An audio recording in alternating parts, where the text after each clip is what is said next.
Daddy, is she dying? She came in chains, but he gave her a dress, a name, and a second life. Arizona Territory, 1875. The sun hung low over Dry Creek, casting long shadows across the dust-caked town. The livestock market pulsed with noise, shouts, hoofbeats, and the rustle of restless cattle. The air stank of sweat, dung, and desperation. Jackson Cole, a broad-shouldered rancher of 36, led his daughter by the hand. Molly, just 4, skipped beside him in a faded blue dress, her golden curls bouncing with every step. "Daddy, can we see the ponies after?" she chirped. "We will, darlin'. Just need to check on the hay first." But before they reached the stalls, Molly stopped abruptly. Her hand tightened around his. "What is it?" Jackson asked, crouching. She didn't speak, just pointed. At the far edge of the market, nearly hidden in shadow, a woman was chained to a thick wooden post. Iron shackles bound her wrists and ankles. She was barefoot, her dress filthy and torn, her face bruised and streaked with dried blood. Her dark hair hung like a curtain over her slumped shoulders. "Daddy," Molly's voice was small. "Is she dying?" Jackson's chest tightened. People passed her without a glance. She wasn't part of the livestock. She wasn't even named. A nearby trader noticed Jackson staring. "She yours?" Jackson asked, low. The man shrugged. "Was her brother's. He owed more than he could pay. She's what's left, barely breathing, ain't worth much." Jackson looked at the woman. Her chest rose and fell, just barely. "Why hasn't anyone taken her? Who'd want a half-dead girl with fire in her gut and nothing to sell?" Jackson turned, but Molly didn't move. "Daddy, she's hurt," she said, tugging harder. "We gotta help her." He looked at his daughter's eyes, clear, pleading, full of a compassion he hadn't seen in years. "Please?" she whispered. He hesitated. He didn't have space for this, or reason, or time, but he turned back to the girl in chains. "Not a burden. Not yet gone." "How much?" he asked. The trader blinked. "You serious?" "How much to unchain her and get her on a horse?" $5. Jackson reached into his coat and counted the coins. The trader pocketed them fast. They unchained her. She crumpled into Jackson's arms like a rag doll, feverish and far too light. Molly stood nearby, hands clenched. "What's her name?" Jackson asked. He didn't give one. Didn't ask.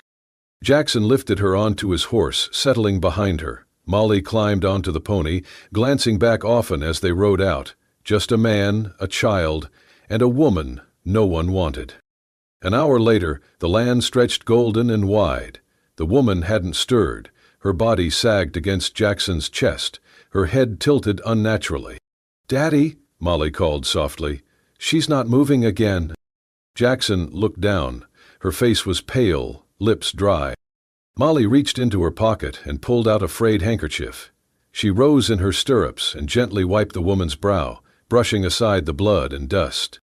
"It's okay now," she whispered. "You're coming home." Jackson turned, watched as his daughter smoothed tangled hair with tiny, careful fingers. The woman's body, though broken, leaned into him with quiet trust, and for the first time in years something cracked open in Jackson's chest. He looked ahead. The reins were firm in his hands, and behind the ache in his ribs something stirred. Life, not loud, not sure, but still breathing. The room smelled of pine and old dust. Eliza opened her eyes slowly, lids heavy as stone. The low ceiling above her swam into focus, rough wooden beams, a single glass window cracked in one corner, and thin sunlight seeping in through slats. Her body ached from the inside out. Her wrists burned. The sound of something soft came to her ears, small feet, careful steps. She turned her head just slightly. Molly stood in the doorway, holding a wooden bowl with 2 hands. Steam curled from its surface. "I brought you some porridge," the girl said, her voice small but sure. Eliza didn't answer. Her eyes tracked the child like an injured animal, too weak to run, too wary to trust. Molly stepped closer and set the bowl down on the nightstand. "It's not too hot. I waited." Still, Eliza said nothing. She waited until the child was gone before touching the bowl, her fingers trembling. Jackson kept her in the old storage room off the barn. It was cleaner now. He had brought in a cot, a chair, a pitcher of water. It was not much, but it was shelter, and for now, that was more than she'd had in months. He watched her from afar as the days passed. She never spoke unless spoken to, and even then only a few clipped words. But he noticed how she moved, quiet as a whisper. She swept the steps without being asked.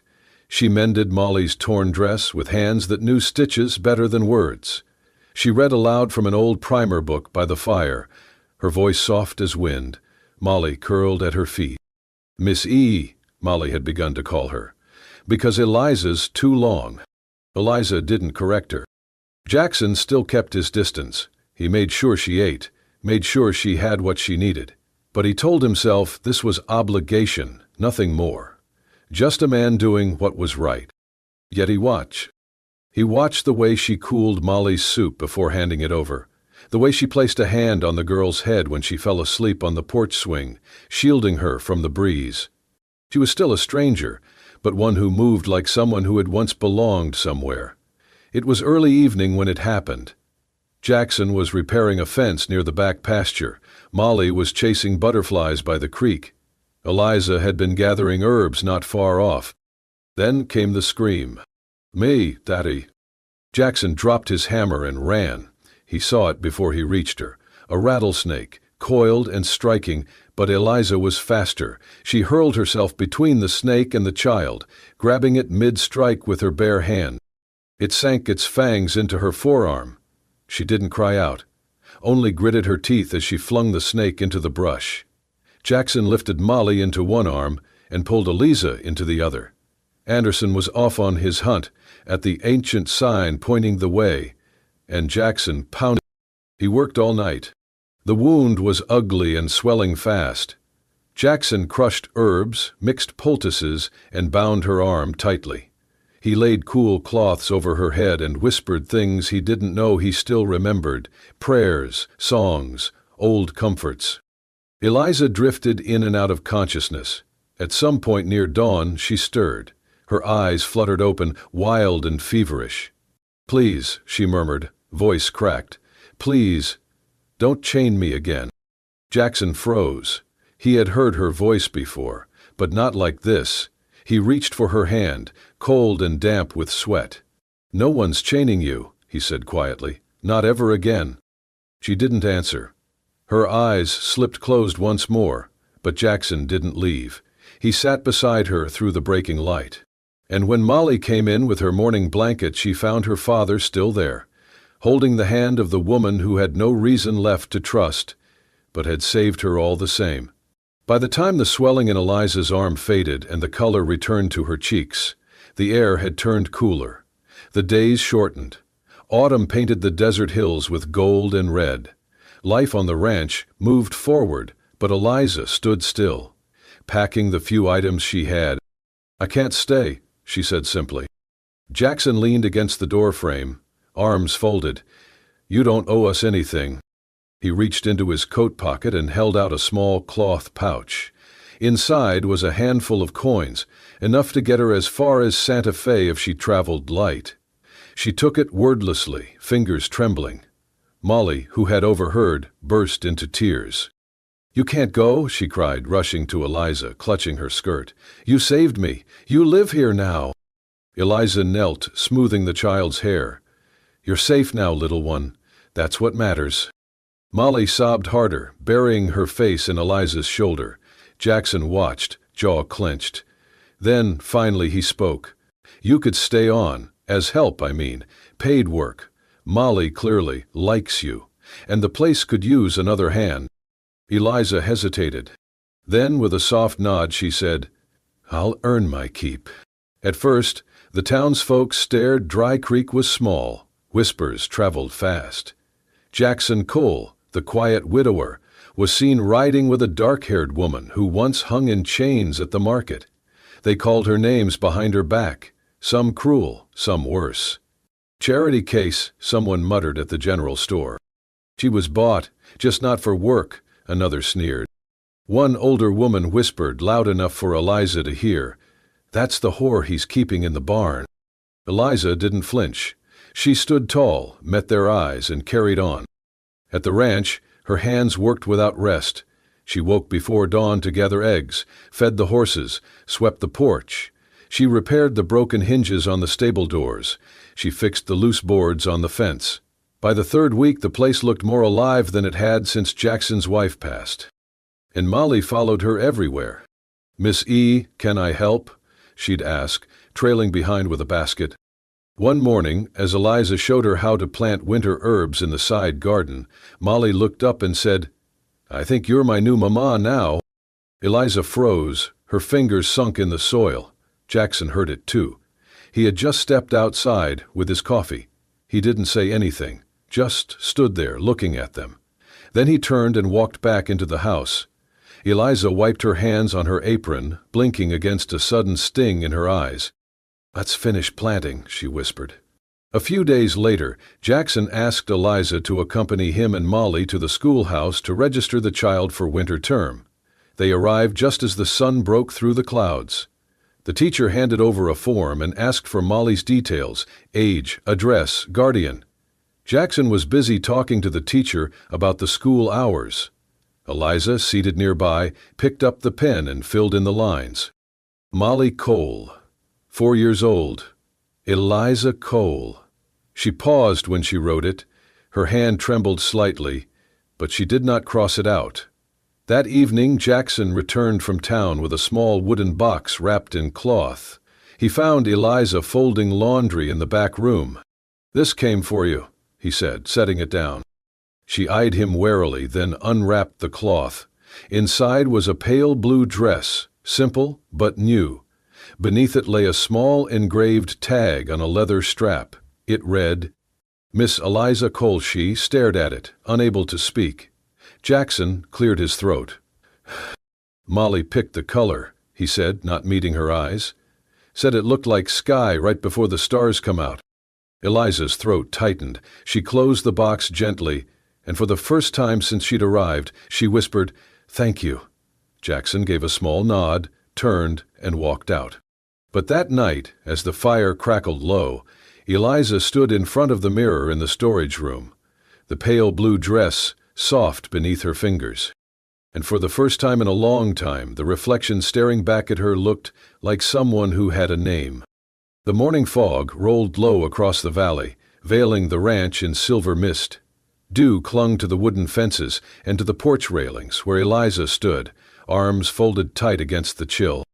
She had risen before the others, restless, her thoughts uneasy. Something in the stillness of that morning pulled her to the old storage shed, once her sickbed, now used for tools and memories neither of them dared confront. As she swept the far corner, her broom caught against a warped floorboard. Curious, she knelt and pried it loose. Beneath, wrapped in layers of brittle cloth, lay a bundle, dust-covered, smelling of time and loss. Eliza opened it with cautious fingers. Inside were faded letters, a land deed, and an old hand-drawn map etched in ink now barely legible. The paper crackled as she unfolded it. The seal read, "Crane Homestead, 1861. She froze. And then, like floodwaters breaking through, the memories came. She was just a girl when the raiders came, guns blazing, fire licking the walls of their cabin.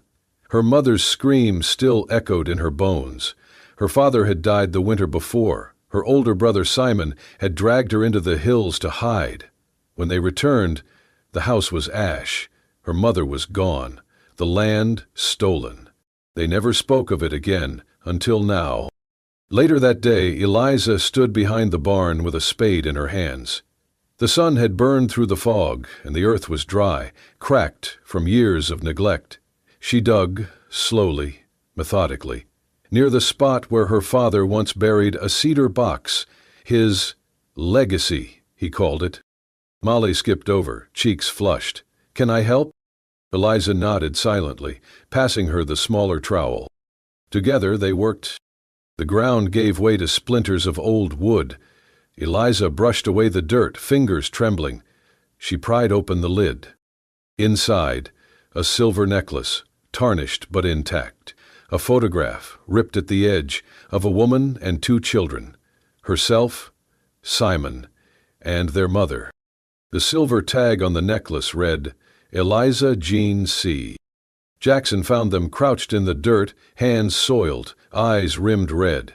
What in God's name? He froze when he saw the opened box. What are you doing? His voice was sharper than he meant. Eliza stood slowly. This land, it used to be ours. This was my father's, my family's. Jackson's jaw tightened. You were digging behind my barn, without a word. What was I supposed to think? That I was stealing? Her voice broke. Running again? His silence was answer enough. She looked away, her fists clenched. You still don't trust me. He stepped forward, trying to calm. Eliza? No, she said, tears hot in her eyes. You think I was born with chains. But I wasn't. My father was a homesteader. My mother sang in church. I wasn't always this. Jackson softened. Then why didn't you say any of it? Because it didn't matter, she whispered. Not when I was bleeding in the street. Not when I was sold like cattle. No one wanted the story. They just wanted to shut it up. Molly looked between them, clutching the photo in her hands. Eliza sank to the ground, shoulders shaking. Simon was the only one I had left. But he sold me to pay off his gambling. Told me I was better off in chains than dead. Maybe he was right. Jackson knelt beside her. He picked up the necklace, rubbed the tarnished metal with his thumb. He was wrong. She looked up at him, breath shallow. He'd fastened the chain around her neck, the pendant resting just above her heart. You're not what happened to you, he said, voice low but steady. You're who you choose to be, right here, with us. Eliza closed her eyes, the tears falling silently now, and for the first time in years, she believed she might not be lost anymore. The wind carried the scent of dry hay and morning dew as Eliza stood before the patch of earth behind the barn. It was hard-packed, sun-scorched, and cluttered with weeds, but to her it looked like promise. She wiped her brow with the back of her hand, dirt already clinging to her fingers. This wasn't just about planting, it was about staying. Pick something that'll hold, Jackson had said, handing her the worn tools, something you believe in. She thought of her mother, humming while tending the small garden back home. Lavender blooming in soft rows, their scent lulling her to sleep as a child. I want lavender, Eliza told him. Jackson had only nodded. It was slow work. The soil was stubborn, and so were the weeds. But each morning Eliza rose with the sun and bent her back to the land. She mixed ash with compost, hauled water from the well, and worked the seeds into the furrows with gentle hands. Molly helped where she could, scattering petals, asking questions, singing to the plants. Will they know we love them? She asked once. I think they already do, Eliza whispered, brushing a curl from Molly's cheek. The lavender came up cautious at first, thin stalks, unsure. But they grew. At first, the townsfolk still kept their distance. Whispers followed her into the general store. Eyes turned when she passed. Some women crossed the street rather than greet her. But Eliza kept walking, not with her head high, but steady. She brought her baskets of lavender to town, left small bundles on doorsteps, gave Molly the joy of delivering them like secrets wrapped in purple. From Miss E., Molly would say with a grin. One morning, Widow Thompson, the preacher's widow and fiercest tongue in Dry Creek, stepped out onto her porch, holding the lavender sprigs Eliza had left. Come by Thursday, she said gruffly. We need an extra hand for the church supper. Eliza blinked. Me? You cook, don't you? Eliza nodded slowly. Good. I hate baking. Then she went inside without another word. Thursday evening smelled of cornbread and apples. Eliza stood in the church kitchen, apron on, flour smudged across her sleeve, her hands moving like they remembered. She laughed, an unguarded, surprised sound, when Widow Thompson told her the biscuits were passable. That night, walking home under a sky of stars, Jackson watched her from a step behind, a strange tightness in his chest. She belonged to the dirt beneath her feet, and it was beginning to love her back. The harvest festival came with fiddles and lanterns, hay bales and cider, children running wild between booths. Music rose from the chapel yard, and the town gathered like a story waiting to be told. Eliza wore the blue dress Molly had once chosen. Her hair was pulled back, but a few strands escaped, softening her face. She stood near the edge of the gathering, unsure, until Molly tugged her hand. "We're up next." "Next for what?" "I told Miss Lacey we'd sing. Remember the song you taught me?" Eliza paled. I didn't mean for us to—" But Molly was already pulling her toward the makeshift stage. The crowd hushed as they climbed the steps. Molly turned to the gathering, her voice clear and sure. "This is my mama's favorite song." The words echoed in the stillness. Eliza felt every eye on her. Her chest ached, her hands trembled. Then Molly began to sing. It was an old hymn, barely remembered by most, but Eliza picked up the melody like it had never left her bones. She joined in, soft at first, then strong, and in the middle of that quiet golden dusk, her voice rose. She did not notice Jackson moving through the crowd, not until he was standing at the foot of the stage. He didn't smile. He didn't speak. But he climbed the steps, reached for her hand, and held it before the whole town. And in that single, silent gesture, calloused fingers wrapped around hers, Eliza felt the earth beneath her shift. She was not just surviving, she was staying. The sun was barely over the ridge when the wagon rolled in, a fine polished carriage drawn by 2 bay horses with silver-stamped bridles. Dust curled behind its wheels like a veil. Jackson stood near the corral, hands on his hips, squinting toward the visitor. A woman stepped down, her gloved hand extended before her boot touched the ground. She wore a pale cream dress, city silk, not prairie cotton, and a hat with a feather that dipped just so over her brow. She looked out of place and perfectly composed. "Jackson," she called, her voice smooth and familiar. "It has been far too long." His face hardened a fraction. Clara Wynne, once his fiancée, long before Molly. Long before grief, now widowed, and back Clara stayed for dinner. How could they do the job for us? Eliza served stew in silence, watching from the doorway as Clara charmed her way into the seat beside Jackson. Her voice lilted like honey over wildflowers, all grace and poise. She laughed at his quiet remarks, brushing her fingers along her sleeve just so. Molly sat wide-eyed, hanging on to every word as Clara told stories of grand cities and distant lands. "I brought you something," Clara said, opening a velvet pouch. "Salted caramel, from New Orleans." Molly gasped with delight. Eliza turned back to the kitchen before anyone saw her face. The days that followed were quiet on the surface, but full of shifting ground.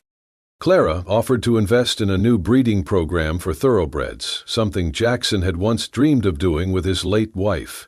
The ranch would expand, reputation would grow. "We could build something lasting," Clara said over coffee one morning, "something respectable." Her eyes drifted just for a moment to the corner where Eliza knelt over the hearth, scrubbing. Jackson didn't reply. Eliza tried to ignore the change, but it seeped into the way Jackson walked, the way he spoke less at supper. He wasn't cold, just uncertain. Molly, too, had grown quiet. One evening, as Eliza tucked her in, Molly asked softly, "If Miss Clara becomes Mama, too, do I still call you Mama, Eliza?" The question struck deeper than it should have. Eliza kissed her forehead and whispered, "You can call me whatever you want, sweetheart." But she did not sleep that night. The next afternoon, Eliza found Clara in the garden. "You wanted something?" Clara asked, standing from the lavender row. "I wanted to thank you," Eliza said, holding her hands behind her back. Clara arched an eyebrow. "For what?" "For reminding me that I will never be enough for this world." Clara's smile was thin. "I did not say that."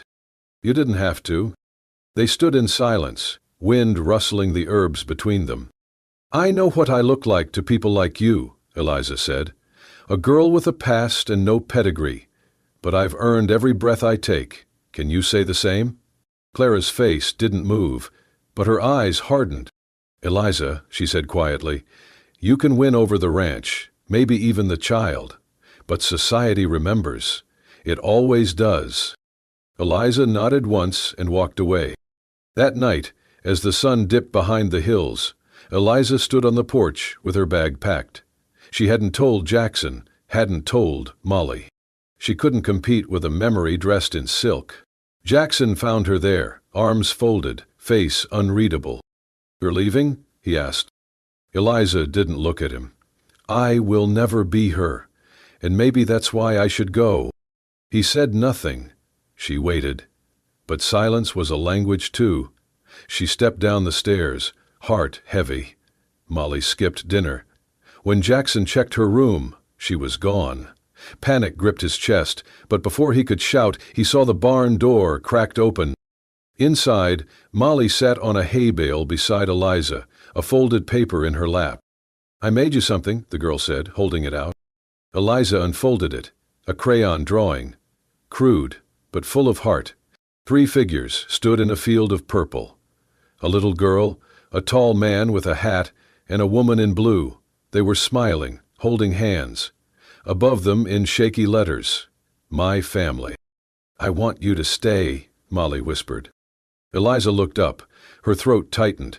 Jackson stood in the doorway, watching. Eliza met his eyes. And this time, she didn't look away. Eliza folded the last of her clothes into the canvas bag without sound. She wasn't angry anymore, only tired. Tired of choosing silence over pride. Tired of being the reason someone else had to decide between comfort and courage. She didn't belong in Jackson's world, not when the past kept knocking with silk gloves and sweet smiles. She glanced once more at the corner of the room, the cot where Molly had once curled up with a book in her lap, the little vase where wildflowers used to sit. Eliza placed the bag by the door, then a cry split the silence. "Miss Eliza!" It was Molly. The voice was raw, panicked. Then came a sound no mother or woman, who'd become one without meaning to, could ignore. A fevered wail. They found her shivering under the blanket, skin slick with sweat, cheeks burning with heat. "Help me," Jackson said, lifting Molly gently. "Please." Eliza didn't hesitate. She boiled willow bark and elderflower, crushed peppermint leaves, and laid cool rags across the child's head. She sang songs from her own childhood, verses about rain and rest and home. Her voice cracked, but she kept singing. 3 nights passed. Eliza never left Molly's side. She sponged her brow, whispered comfort through the trembling, and held her through each hallucinated cry. On the 4th night, Jackson stirred from his bed and walked down the hall. The door was ajar. He paused. Inside, Eliza sat in the rocking chair, slumped forward, asleep, with Molly's tiny hand still in hers. Her dress was wrinkled, hair undone, eyes ringed with exhaustion. But her face, even in weariness, looked like peace. Jackson stepped back, slowly. He returned to his desk, sat down, and reached for pen and paper. His hand trembled as he wrote. "Eliza, it was never Clara. It's always been the woman who came in chains and brought us back to life. J." He didn't sign his full name. He didn't need to. He folded the letter and placed it beneath the inkwell on the corner of his desk. Then he sat back and closed his eyes. By morning, Molly's fever had broken.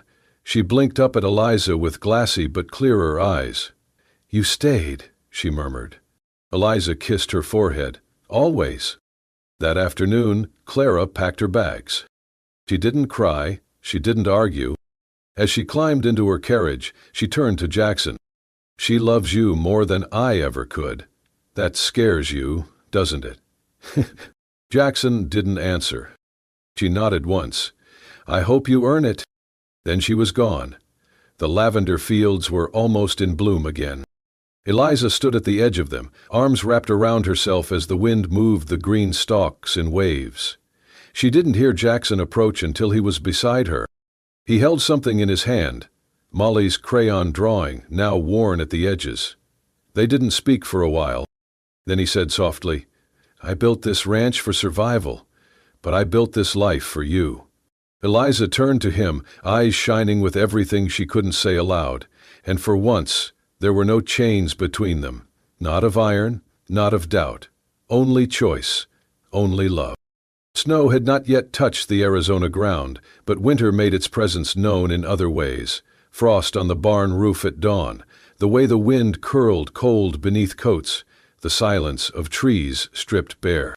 Inside the house, it was warm. The hearth crackled, and the scent of cinnamon and cedar filled the air. For the first time, the ranch felt less like a place for surviving and more like a home. Their home. Molly had taken to writing. She sat by the window most mornings, tongue between her teeth, as she scribbled in a small, leather-bound journal Eliza had given her. The first line read, "I have 2 parents now." She read it aloud one morning, then looked up at Eliza with the confidence only a child can wear. "That's what you are, right?" Eliza smiled gently. "That's what I hope to be." Molly grinned. "You already are." Preparations for Dry Creek's first ever Christmas market were underway. It had been Widow Thompson's idea, but it was Eliza who had breathed life into it. She organized the women, gathered pine cones and candles, baked biscuits until her hands were sore. She stitched ribbons into lavender bundles and carved soap into little stars. "Used to be no one would take her hand in church," Widow Thompson muttered to Jackson one evening. "Now half the town's taken her advice." Jackson only nodded, eyes following Eliza across the square as she handed Molly a basket of sweets to pass out. She moved like she belonged. Because now she did. One crisp afternoon, Jackson took her out to the back pasture. He handed her a rifle. Eliza blinked. "I thought you didn't want me holding one." "I didn't," he said. "Back then, you were still running. And now?" He met her eyes. "Now, I want you to stop being afraid."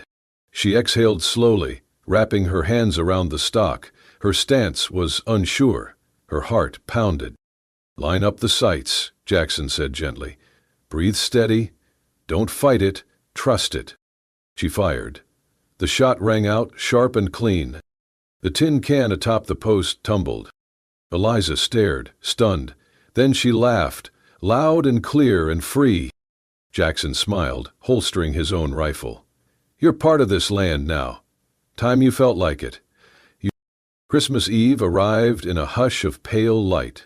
They ate together at the long table, Eliza, Jackson, Molly. No guests, no grand declarations, just warmth and food and the quiet comfort of belonging. After the plates were cleared, Molly ran off and returned with a small box wrapped in a red scarf.